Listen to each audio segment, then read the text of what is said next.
এটা ইণ্টাৰভিউ আৰু এগৰাকী মহিলাক সোধা প্ৰশ্নৰ আচৰিত তথা তেওঁ দিয়া বলিষ্ঠ উত্তৰ।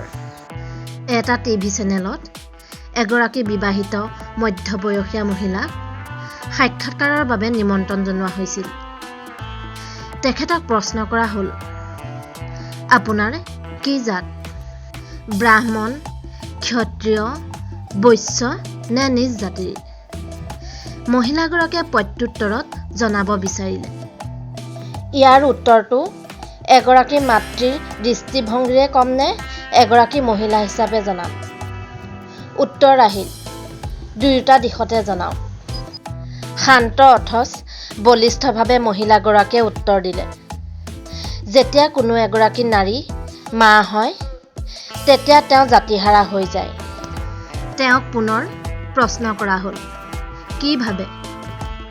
সেই মাগৰাকীয়ে তেতিয়া উত্তৰ দিলে, প্ৰথম, মাকে যেতিয়া তেওঁৰ সন্তানৰ মলমূত্ৰ পৰিষ্কাৰ কৰে তেতিয়া তেওঁ নিজ জাতিৰ হয়। দ্বিতীয়, সন্তান যেতিয়া ডাঙৰ হয় তেতিয়াই সেই সন্তানক বাহিৰৰ বেয়া দিশবোৰৰ পৰা বচাই নিৰাপদে ৰক্ষা কৰোঁতে ক্ষত্ৰিয় হয়।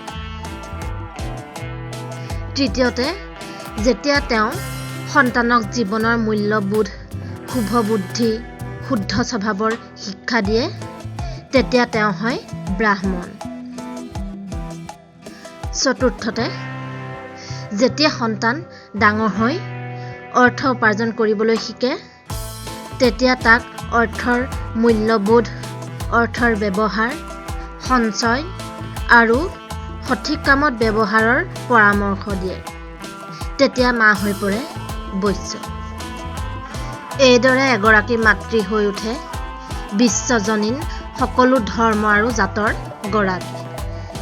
মহিলাগৰাকীৰ কথাৰ পৰা বুজা গ'ল যে এটা শিশুৰ এই চাৰিওটা পৰ্যায়ৰ ভিতৰত এটা পৰ্যায়ৰ অবিহনে জীৱন যিহেতু অসম্পূৰ্ণ, ঠিক সেইদৰে এটা জাতিৰ অবিহনে আন এটা জাতিৰ কোনো অস্তিত্ব নাই।